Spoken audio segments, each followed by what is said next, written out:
Good morning everyone. Current affairs to MCQ की series में 20th of November पे हम पहुंच चुके हैं और यहाँ पे द हिंदू, पीआईबी और इंडियन एक्सप्रेस के जो करंट अफेयर्स हैं उसको एमसीक्यू के थ्रू कवर किया जाएगा। This is brief introduction about me. My name is Prince Luthra, all India rank 577 from UPSC CSC 2014 batch. और आज जो टॉपिक्स हम डिस्कस करने वाले हैं वो देख लेते हैं एक बार।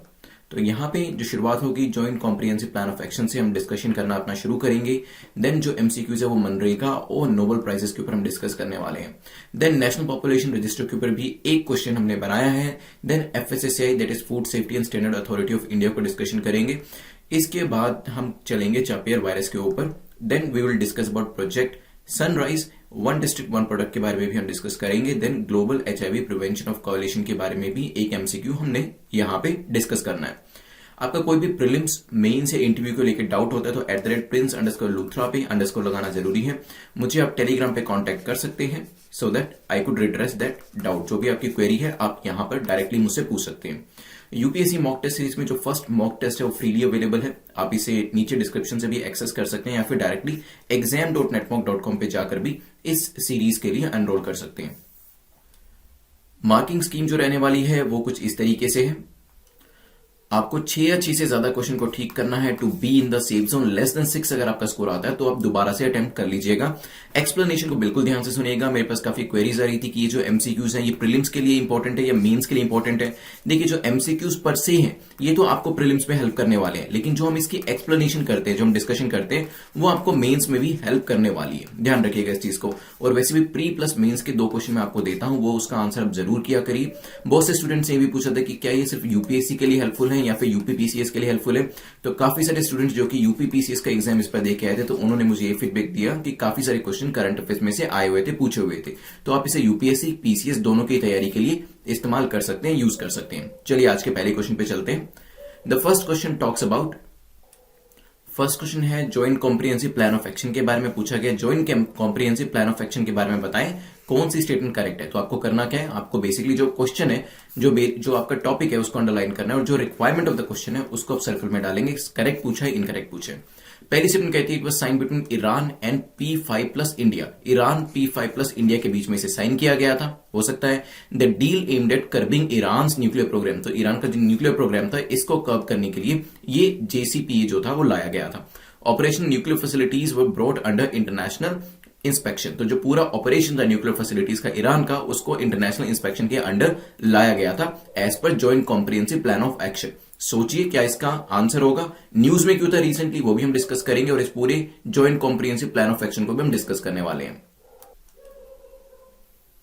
चलिए, तो यहां पे ईरान का कहना है कि ईरान ऑटोमेटिकली अपने न्यूक्लियर कमिटमेंट पे रिटर्न हो जाएगा, वापस से अपने न्यूक्लियर कमिटमेंट को कंप्लाई करना शुरू कर देगा अगर US president elect mister Joe Biden जो है वो सैंक्शन को यहां से लिफ्ट कर देते हैं। जो पुराने 2 सालों से सैंक्शन इनके ऊपर लगाए गए हैं ईरान के ऊपर, अगर उनको लिफ्ट कर दिया जाता है तो यहां पर जो ईरान है ऑटोमेटिकली न्यूक्लियर कमिटमेंट की तरफ बढ़ जाएगा। ठीक है, ऐसा कहना है ईरान का। इस वजह से ये पूरी चीज जो थी न्यूज में थी और joint comprehensive plan of action के बारे में भी बताया गया था। क्वेश्चन इसके ऊपर पूछा जा सकता है। तो मैं आपको बताता हूं ये साइन किया गया था किस किस के बीच में। ये साइन किया गया था ईरान एंड P5+ जर्मनी। तो इसमें इंडिया का रोल नहीं है। कौन कौन है, ईरान है, P5 है, P5 में कौन कौन सी कंट्रीज आती है वो मैं आपको बताऊंगा, साथ में जर्मनी है। तो इस वजह से पहली स्टेटमेंट हो जाती है इनकरेक्ट और पहली स्टेटमेंट इनकरेक्ट होने की वजह से ए और बी हो जाते हैं एलिमिनेट। अब आते हैं सेकंड स्टेटमेंट पे। तो क्या इससे ईरान के न्यूक्लियर प्रोग्राम को कर्ब करने की बात करी गई थी? देखिए, इससे कोशिश करी गई थी कि ईरान जो है वो अपने न्यूक्लियर प्रोग्राम को मिसयूज ना करे, मिलिट्री पर्पस के लिए यूज ना करे, सिविलियन पर्पस के लिए यूज करे। तो सेकंड स्टेटमेंट आपकी हो जाती है ठीक। और ऐसा करने के लिए क्या किया गया था, ऐसा करने के लिए इनकी जो न्यूक्लियर फैसिलिटीज का पूरा ऑपरेशन था वो इंटरनेशनल इंस्पेक्शन के अंदर डाला गया था कि इंटरनेशनल लेवल पे जो बॉडीज होंगी वो इंस्पेक्ट करेगी कि क्या जो न्यूक्लियर प्रोग्राम है इसका इस्तेमाल सही चीजों के लिए, मतलब सिविलियन पर्पस के लिए किया जा रहा है या फिर मिलिट्री पर्पस के लिए किया जा रहा है। तो आंसर आपका क्या हो जाएगा, answer will be D. Second और थर्ड स्टेटमेंट आपकी करेक्ट है। चलिए, P5 में कौन आते हैं? P5 stands for permanent 5। Permanent 5 कौन से? यूनाइटेड नेशन सिक्योरिटी काउंसिल के 5 परमानेंट मेंबर्स इसके अंदर आते हैं, जिसमें कौन कौन है? यूएस है, चाइना है, फ्रांस है, रशिया है एंड यूके है। तो ये 5 परमानेंट 5, साथ में P5+ जर्मनी और ईरान, साथ में EU भी था 2015 में इसे साइन किया गया था। आपको करेक्ट आंसर पता चल गया। चलिए, तो ये डील किस चीज को सिग्निफाई करती है? तो 2015 में इस डील को, जिसे जेसीपीओए भी कहा जाता है, साइन किया गया था। इसमें कौन कौन इन्वॉल्व था? P5 मैंने आपको बताया, ईरान, जर्मनी एंड EU। ठीक है, P5 में कौन कौन आता है ये भी मैंने आपको बता दिया। और मेन ऑब्जेक्टिव ये था कि ईरान के न्यूक्लियर प्रोग्राम को कैसे कर्ब किया जा सकता है, कैसे कंट्रोल किया जा सकता है। इसके अंतर्गत हुआ क्या था, ईरान का जो एनरिच्ड यूरेनियम था उसे शिप आउट कर दिया गया था ताकि ईरान उसको यूज ना कर पाए। हैवी वाटर फैसिलिटी जो थी उसको इनऑपरेबल बना दिया गया था ताकि मिलिट्री पर्पज के लिए उसका इस्तेमाल ना किया जा सके। ऑपरेशनल न्यूक्लियर फैसिलिटीज जो थी उसके ऊपर इंटरनेशनल इंस्पेक्शन जो था वो लागू कर दिया गया था ताकि फ्यूचर के अंदर भी ईरान जो है सिविलियन पर्पज के लिए तो यूज कर सके न्यूक्लियर एनर्जी को, लेकिन मिलिट्री पर्पज के लिए उसका इस्तेमाल ना कर सके।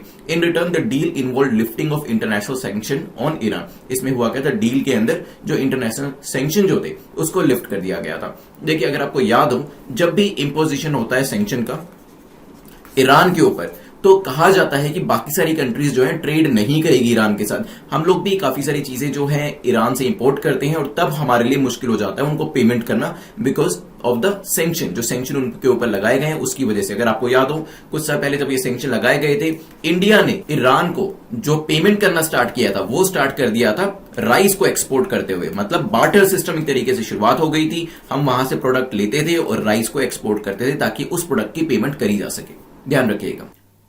अब देखिए, मेंस में जो क्वेश्चन आएगा वो किस तरीके से आएगा। मेंस में इंडिया का स्टांस पूछा जा सकता है या फिर आपका पूछा जा सकता है कि बताएं इंडिया को क्या करना चाहिए एज ए सिविल सर्वेंट, आप क्या रेकमेंड करेंगे। देखिए, आप वही रेकमेंड करेंगे जो कि गवर्नमेंट का स्टैंस है और उसको जस्टिफाई करना भी आपके लिए इजी रहने वाला है। जैसे अगर आप राज्यसभा टीवी या कोई दूसरी डिस्कशन, इंपॉर्टेंट डिस्कशन देखते हैं तो उसमें काफी सारे सिविल सर्वेंट्स भी आते हैं, काफी सारे मिनिस्टर्स होते हैं, वो भी आते हैं और वो स्टैंस को कहीं ना कहीं क्लियर करते हैं। तो अगर इंडिया की बात करें, इंडिया जो है काफी टाइम से सपोर्ट कर रहा है कि इंटरनेशनल रूल बेस्ड ऑर्डर होना चाहिए। It is supportive of Iran nuclear deal. Iran की जो न्यूक्लियर डील है इसको भी इंडिया ने सपोर्ट किया है।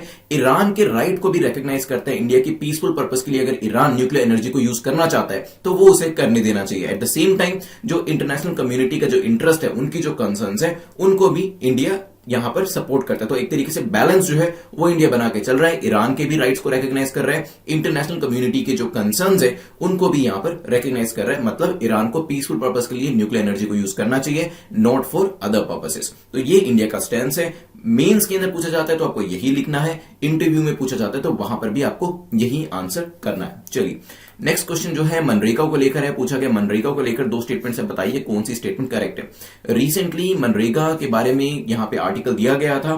क्या आर्टिकल था वो तो हम देखेंगे ही, बट पहले स्टेटमेंट को देखते हैं। Primary objective of the scheme is to guarantee 100 days of employment in every financial year to adult members किसको of any rural and urban household. तो रूरल अर्बन हाउस होल्ड जो कि काम करना चाहते हैं किस एरिया के अंदर, अनस्किल्ड मैनुअल वर्क को जो लोग करना चाहते हैं, हो सकता है। Second, unlike earlier employment guarantee scheme, the act aims at addressing the causes of chronic poverty through a right paid framework in which at least 2/3 beneficiaries must be women. तो पुराने जो एम्प्लॉयमेंट गारंटी स्कीम्स होते थे उसके बिल्कुल अलग ये जो एक्ट है ये क्या कहता है, ये बेसिकली क्रॉनिक पॉवर्टी जो है काफी टाइम से चलती आ रही जो पॉवर्टी जो है उसको दूर करने के लिए 2/3 यहां पर रिजर्वेशन देता है किसको, वुमेन को। तो 2/3 बेनिफिशियरीज इसके कौन होंगे, वुमेन होंगे। सोचिए, फिर डिस्कस करते हैं।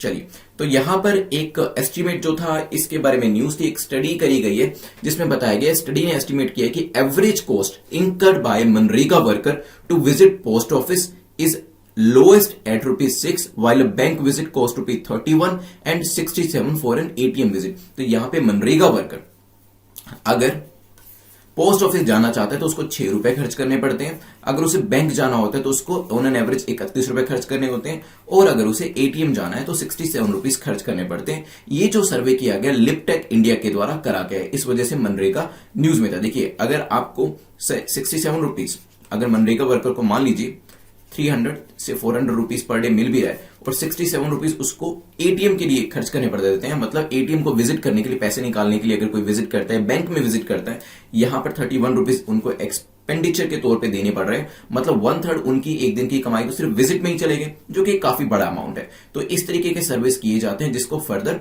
गवर्नमेंट जो है एक्नॉलेज करती है और इस पर्टिकुलर कॉस्ट को कम करने की कोशिश करती है। तो यहां पे इसी वजह से मनरेगा के ऊपर क्वेश्चन बनाया गया था। तो यस, प्राइमरी ऑब्जेक्टिव मनरेगा का यही है कि 100 दिनों का काम देना है, वो भी किसके अंदर, अनस्किल्ड मैनुअल वर्क के अंदर, adult member of any rural house hold. यहां पे अर्बन को कवर नहीं किया गया है, बिल्कुल ध्यान से पढ़ना है, एक एक शब्द से यहां पे आंसर जो है आपका कोशिश करी जाएगी यूपीएससी के द्वारा कि वो गलत कराया जाए। तो यहां पे पहली जो स्टेटमेंट है वो हो जाती है इनकरेक्ट, क्योंकि इसके अंदर 100 दिन का काम एडल्ट मेंबर को अनस्किल्ड लेवल का दिया जाता है, लेकिन वो रूरल एरिया से आते हुए होना चाहिए, अर्बन हाउस होल्ड को नहीं दिया जाता। देन पुरानी स्कीम्स के कंपैरिजन में ये जो स्कीम है क्रॉनिक पॉवर्टी को टारगेट करती है, बिल्कुल ठीक है, लेकिन यहां पर जो 1/3 बेनिफिशियरी, 2/3 नहीं 1/3 बेनिफिशियरीज जो है वो विमेन को रखा गया, ये भी ध्यान रखिएगा। तो यहां पे आंसर क्या हो जाएगा, D will be the correct answer, क्योंकि दोनों स्टेटमेंट्स हमारी इनकरेक्ट है। मनरेगा आप जानते हैं one of the largest work guarantee program है पूरी दुनिया के अंदर, सिर्फ इंडिया के अंदर नहीं, पूरी दुनिया के अंदर सबसे बड़ा अपने आप पे एक वर्क गारंटी प्रोग्राम है, जिसके अंदर आपको काम की जो गारंटी है वो दी जाती है 100 दिनों के लिए। ऑब्जेक्टिव यही है, प्राइमरी ऑब्जेक्टिव की 100 दिन का काम जो है वो देना है एडल्ट मेंबर को, वो भी अनस्किल्ड लेवल का देना है।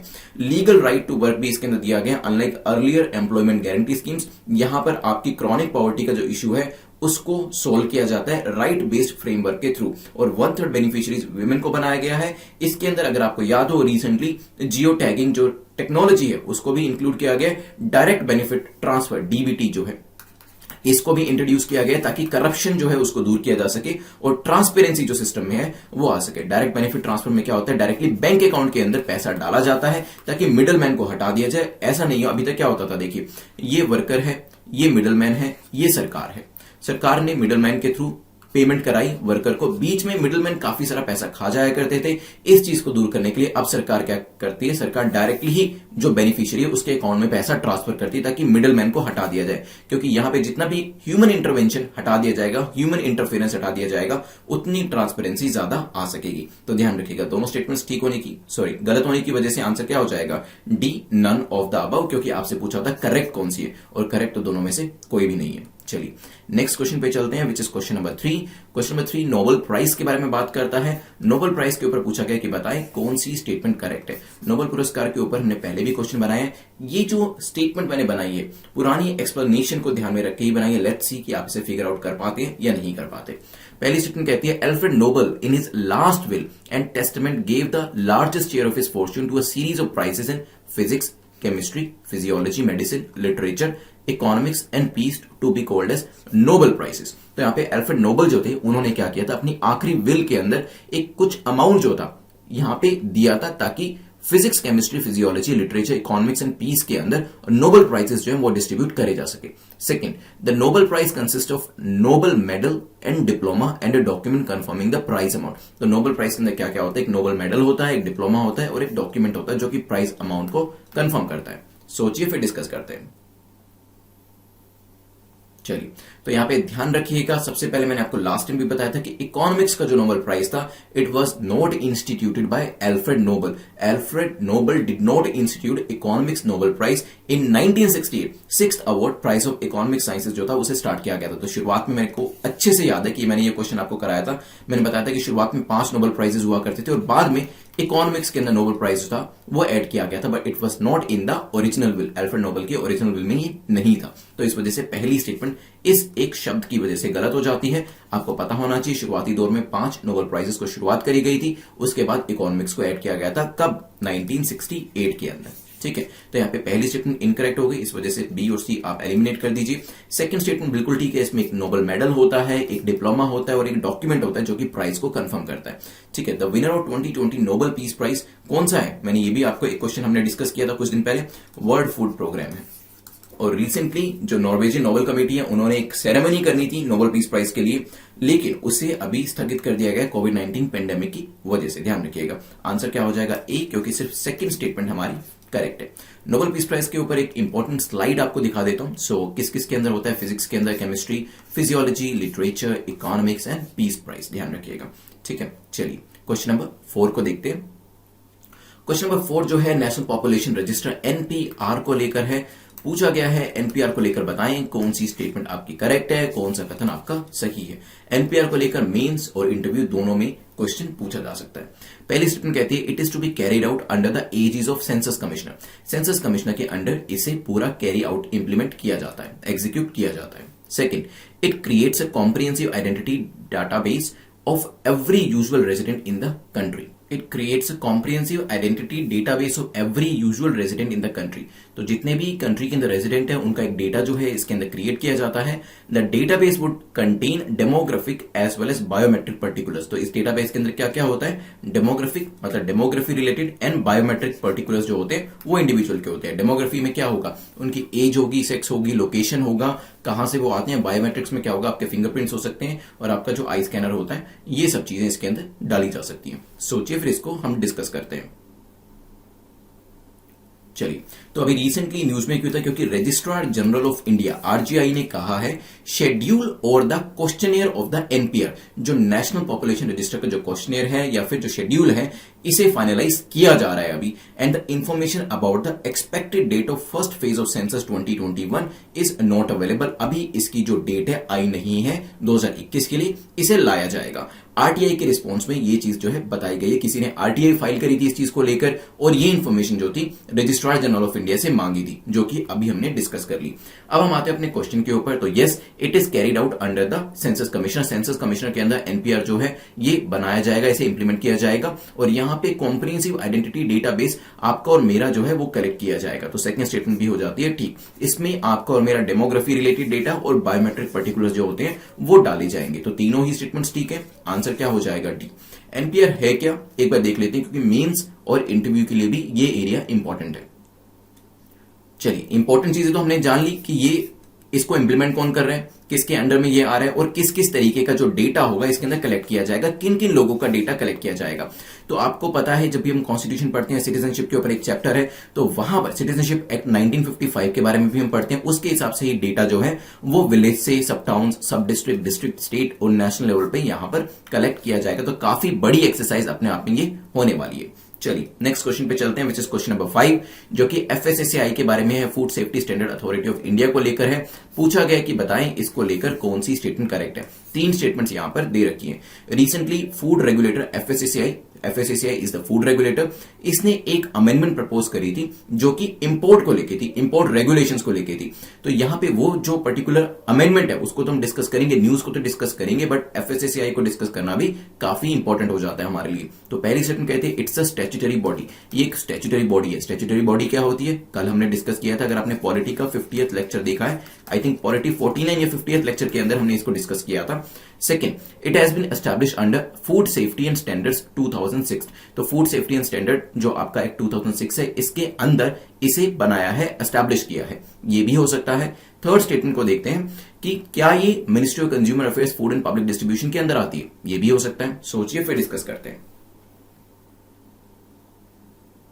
चलिए, तो सबसे पहले तो ये जान लीजिए कि yes it is a statutory body. Statutory body कौन सी होती है, जो किसी स्टैट्यूट के अंदर, जैसे कि आपके सेंट्रल लेवल पे लेजिस्लेशन पास होते हैं, स्टेट लेवल पे होते हैं, उन लेजिस्लेशन के थ्रू बनाई गई हो। तो पहली स्टेटमेंट हो जाती है ठीक। सेकंड स्टेटमेंट कॉमन सेंसिकल है। फूड सेफ्टी एंड स्टैंडर्ड 2008 का जो एक्ट है, इसके अंदर से स्टैब्लिश किया गया होगा। तो यहां पर आपकी कॉमन सेंस जो है वो आपकी एक स्टेटमेंट ठीक करा देती है। तीसरी स्टेटमेंट को देखिए तो ministry of consumer affairs, food and public distribution के अंदर ही आती होगी। कॉमन सेंस कहते हैं ये भी ठीक होना चाहिए, but this is not correct. Therefore common sense जो है हर बार करेक्ट नहीं होती है। जैसे कि सेकंड स्टेटमेंट आपकी करेक्ट करा दी आपकी कॉमन सेंस ने, लेकिन तीसरी के स्टेटमेंट को ठीक कराने के लिए आपको एक्चुअल फैक्ट जो है वो पता होना चाहिए। तो कई बार जो आपकी कॉमन सेंस है वो सही नहीं करा पाती आपकी स्टेटमेंट, आपकी नॉलेज जो है वो ज्यादा इंपॉर्टेंट हो जाती है। काफी सारे एरियाज में कॉमन सेंस भी स्टेटमेंट्स को ठीक करा देती है, लेकिन जब नॉलेज होती है ना, तो आपकी जो एग्जैक्ट जो आंसर होता है उस तक आप पहुंच जाते हैं। बहुत बार ऐसा होता है कि नॉलेज नहीं होती तो हमें कॉमन सेंस का सहारा लेना पड़ता है, लेकिन in certain areas common sense भी जो क्वेश्चन है उसको गलत करा सकती है। तो आपको कॉमन सेंस के साथ साथ नॉलेज जो है वो भी होती है, तो देन डेफिनेटली मार्क्स आपके इंप्रूव हो जाएंगे। तो यहां पे it comes under ministry of health and family welfare के अंदर ये आती है, गवर्नमेंट ऑफ इंडिया के अंदर। इस वजह से तीसरी स्टेटमेंट आपकी गलत हो जाती है। आंसर आपका हो जाएगा ए। चलिए रीसेंट अमेंडमेंट को देखते हैं। तो एफएसएसएआई जो कि एक फूड रेगुलेटर है, इसने कहा है कि जितने भी फूड प्रोडक्ट्स हम इंपोर्ट करते हैं सो उनका मैंडेटरी ऑडिट होना चाहिए, और वहां पर जो ऑर्गेनाइजेशंस इन चीजों को, जो फैसिलिटीज, मैन्युफैक्चरिंग फैसिलिटीज इन चीजों को एक्सपोर्ट कर रही है सर्टेन कैटेगरीज के अंदर, फूड प्रोडक्ट्स के अंदर, उनका रजिस्ट्रेशन जो है वो भी कंपलसरी होना चाहिए। तो बेसिकली रजिस्ट्रेशन के ऊपर फोकस दिया जा रहा है, जो कि इंडिया के अंदर फूड प्रोडक्ट्स को सप्लाई किया जा रहा है। साथ में ही उनका ऑडिट जो है वो मैंडेटरी किया जा रहा है। किसके लिए? फॉरेन फूड मैन्युफैक्चरिंग फैसिलिटीज के लिए। ध्यान रखिएगा इस चीज को। आंसर क्या हो जाएगा आपका? आंसर विल बी ए। चलते हैं नेक्स्ट क्वेश्चन के ऊपर।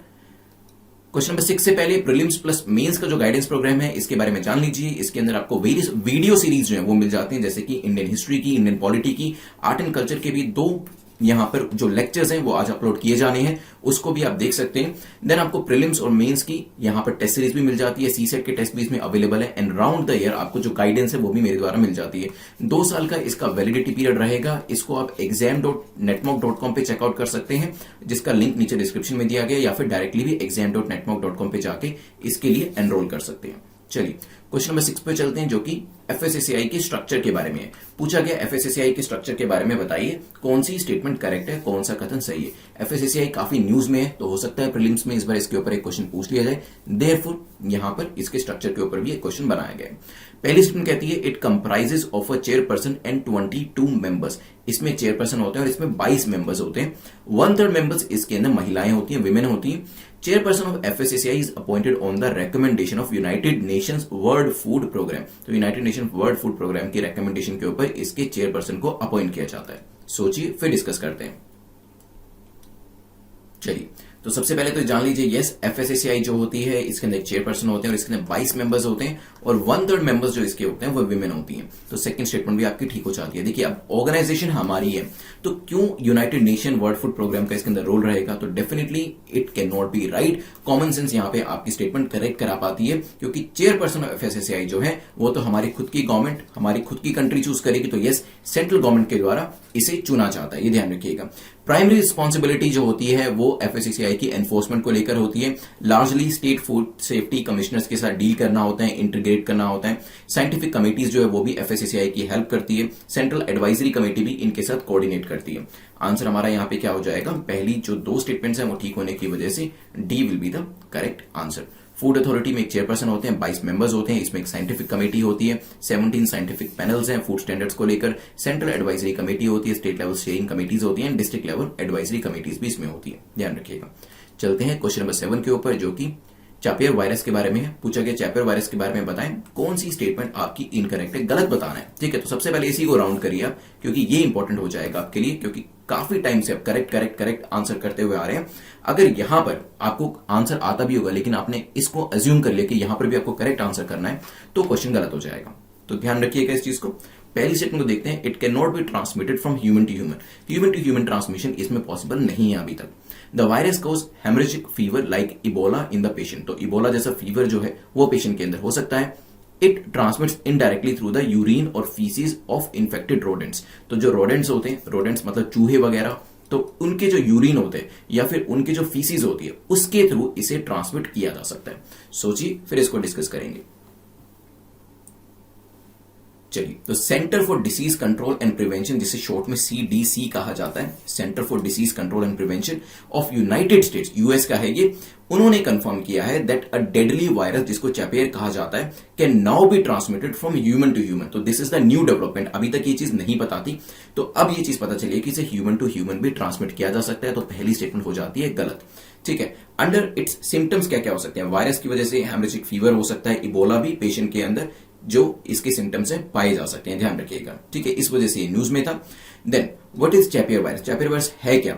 The Chapare virus according to CDC, क्योंकि CDC ने इसमें रिसर्च करी है, स्टडीज करी है, जो ये वायरस है ये ह्यूमन टू ह्यूमन स्प्रेड कर सकता है अगर कोई भी ह्यूमन रोडेंट की फीसिस या यूरिन के कांटेक्ट में आता है, तो एक ह्यूमन जो है वो इंपैक्ट हो जाएगा, इन्फेक्ट हो जाएगा, एंड देन वो दूसरे ह्यूमंस को भी इन्फेक्ट कर सकता है। ठीक है, ये जो स्टडी है ये आपके साइंस एंड टेक्नोलॉजी बायोलॉजी वाले सेक्शन में आती है, क्वेश्चन इस पे पूछा जा सकता है। तो यहाँ पे सेकंड और थर्ड स्टेटमेंट, रोडेंट वाली स्टेटमेंट और इबोला वाली स्टेटमेंट दोनों करेक्ट हो जाती है। तो आंसर क्या होगा, डी।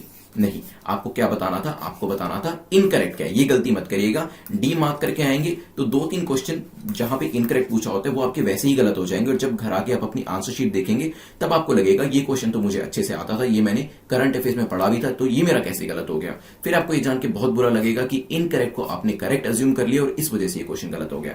प्रीलिम्स के अंदर आप जानते हैं 1-1, 2-2 मार्क्स की फाइट होती है, तो यू कैन नॉट अफोर्ड की इस चीज की वजह से आपके 2-3 क्वेश्चन गलत हो जाए। तो यहां पे आंसर आपका क्या होगा, A will be the correct answer. चलिए कुछ और चीज जान लेते हैं इसके बारे में। तो इसका नाम चैपेयर क्यों पड़ा है, क्योंकि सबसे पहले बोलीविया के रूरल एरिया के अंदर पाया गया था ये वायरस 2004 के अंदर।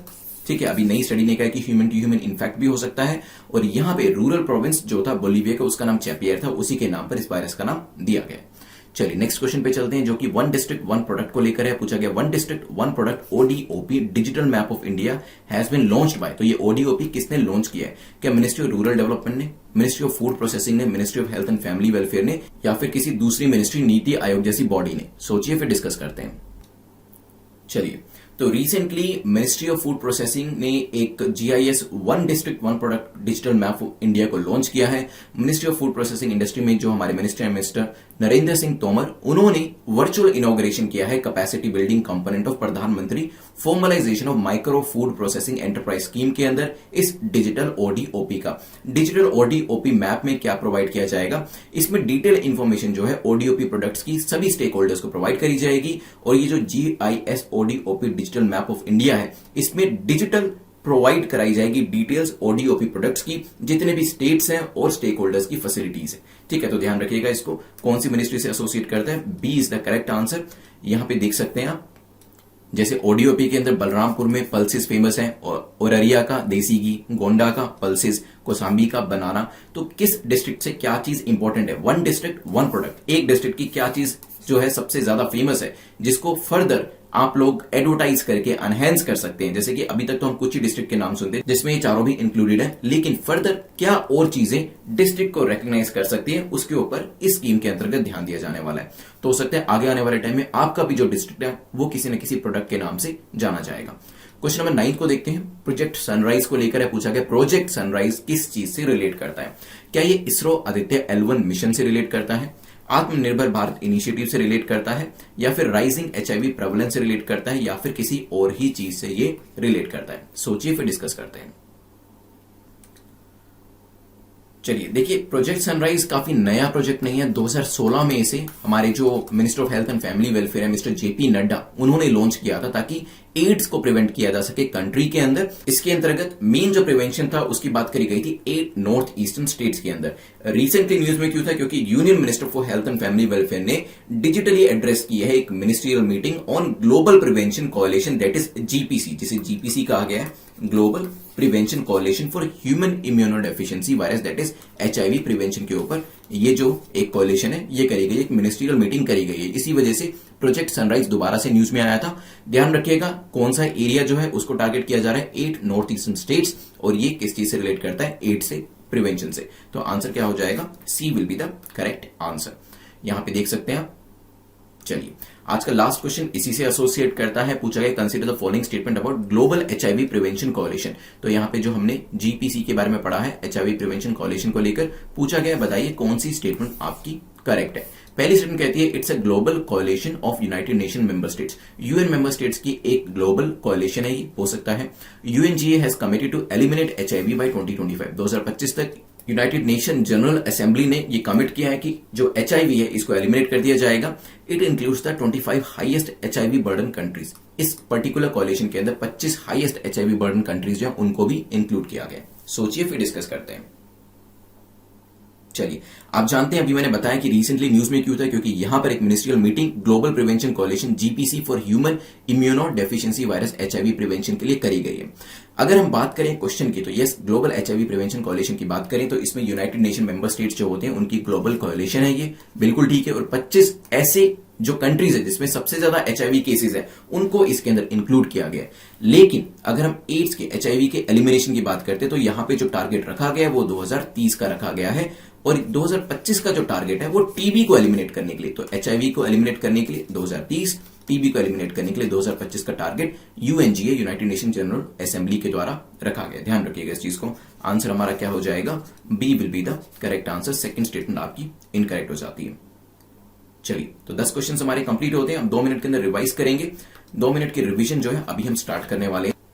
इससे पहले मेंस का जो हमारा 30 डेज राइटिंग चैलेंज है, इसके बारे में मैं आपको 30 सेकंड्स में बता देता हूं। बेसिकली इसमें 2 चीजों पे टारगेट किया जा रहा है, आपकी इंग्लिश की इंप्रूवमेंट के लिए और आपके आंसर राइटिंग स्टाइल को कैसे इंप्रूव किया जाता है इसके ऊपर।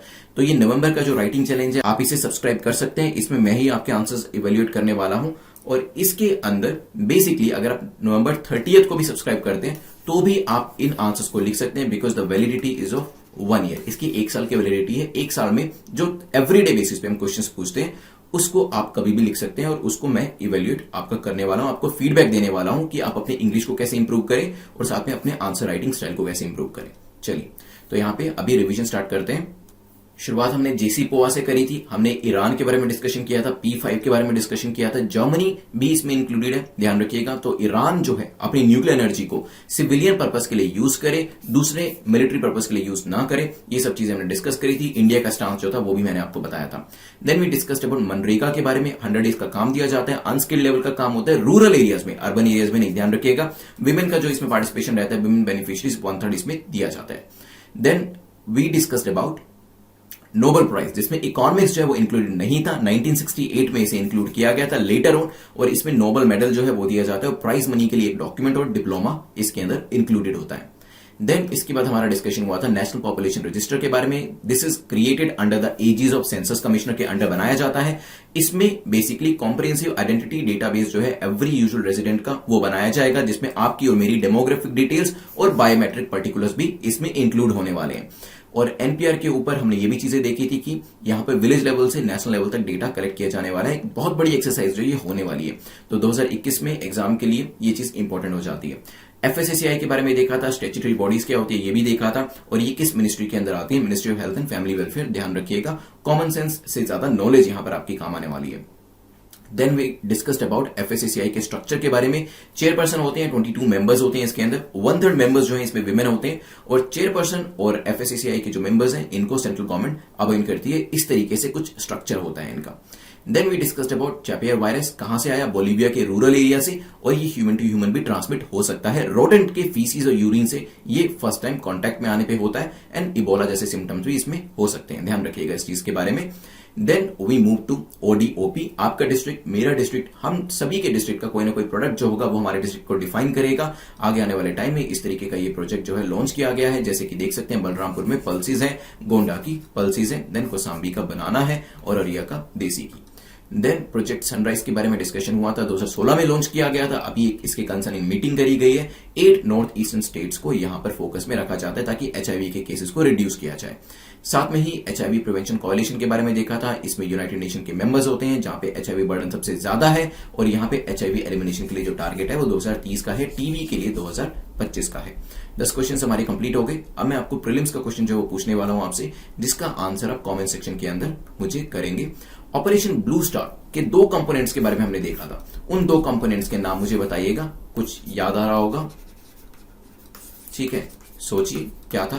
कुछ दुकान जैसा आपको याद आ रहा होगा, कुछ धातु जैसा आपको याद आ रहा होगा, तो वो मुझे कमेंट सेक्शन में आप जरूर बताइएगा। अब मेंस का क्वेश्चन जो आपको आंसर करना है वो आपको मिलेगा जो द हिंदू का एनालिसिस हमने आज से शुरू किया है। तो इस लेक्चर के अंदर जो MCQs है, प्रीलिम्स का क्वेश्चन आपको दिया जाएगा। मेंस के लिए आपको जो दूसरी PDF है उसके अंदर उसे शेयर किया जाएगा ताकि आप उसको आंसर कर सके, और साथ में उसके कंसर्न मटेरियल भी आपको जो द हिंदू का एनालिसिस अब आपको रोज देखने को मिलेगा वहां पर आप देख पाएंगे। चलिए, लास्ट टाइम जो क्वेश्चन पूछा था उसका करेक्ट आंसर टिप्पू मलिक ने किया है, सो कांग्रेचुलेशन टिप्पू। आप हमें @prince_luthra पे मुझे मैसेज कर दीजिएगा, और मैं वहीं से ही आपको PDF जो है हिंदी या इंग्लिश जो भी आप मांगेंगे उसमें शेयर कर दूंगा।